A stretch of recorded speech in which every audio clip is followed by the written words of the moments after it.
నమస్తే అండి, welcome back to my channel. ముందుగా మీ అందరికీ నిలువ పచ్చళ్ళు అంటే ఇష్టమైతే నిలువ పచ్చడిలో మీకు నచ్చిన పికిల్ ఏంటో కామెంట్లో తెలియజేయండి. నాకైతే ఆల్మోస్ట్ అన్నీ నచ్చుతాయి నిలువ పచ్చళ్ళు.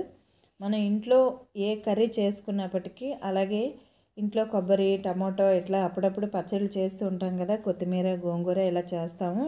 ఇన్ని ఉన్న నిలువ పచ్చడి అంటే ఒక ప్రత్యేకమైన ఎమోషన్ ఉంటుంది.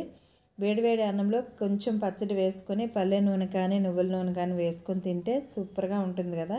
ఈ కాంబినేషన్ చాలామందికి నచ్చుతుంది, నాకు కూడా చాలా ఇష్టం. అయితే కార్తీక మాసంలో నిలువ పచ్చడి తినడం కుదరదేమో అనుకున్నాను, ఎందుకంటే ఉల్లి వెల్లుల్లి తినం కాబట్టి దొరకవేమో అనుకున్నాను. కానీ ఒకసారి చూద్దామని చెప్పి బయట మార్కెట్లో అడిగాను, షాప్స్లో ఉంటాయేమో అని. కానీ ఎక్కడ కూడా విత్ గార్లిక్ కానీ వితౌట్ గార్లిక్ లేవు అని చెప్పారు. ఒకసారి ఆన్లైన్లో చూద్దామని చూస్తే కనుక వితౌట్ గార్లిక్ ప్రియాలోనే ఉన్నాయి. సో చాలా వెరైటీస్ ఉన్నాయండి ఇందులో కూడాను. నేను వచ్చేసి పండుమిర్చి, పచ్చిమిర్చి, అంటే పండుమిర్చి, గోంగూర, పచ్చిమిర్చి, టమాటో పచ్చడి ఆర్డర్ చేసుకున్నాను. ఇవి వితౌట్ గార్లిక్ అనమాట. సో బాగున్నాయి కదా. ఇంకా చాలా ఉన్నాయండి ఇందులోనే. నిమ్మకాయ ఉంది, మిక్స్డ్ వెజిటేబుల్ ఉంది, పండుమిర్చి ఉంది, అలాగే ఉసిరికాయ ఉంది, అల్లం ఉంది, చింతపండు ఉంది, ఇలా చాలా రకాలు ఉన్నాయి.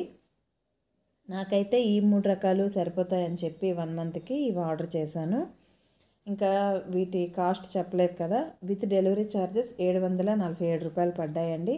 కాస్ట్ సంగతి ఎట్లా ఉన్నా మనకి నెల రోజులు పికిల్స్ మిస్ అవుతున్నా అనే ఫీల్ లేకుండా ఉంటుందని ఆర్డర్ చేశాను. ఈ వీడియో నచ్చితే లైక్ చేయండి, మీరు కూడా ఆర్డర్ చేసుకోండి.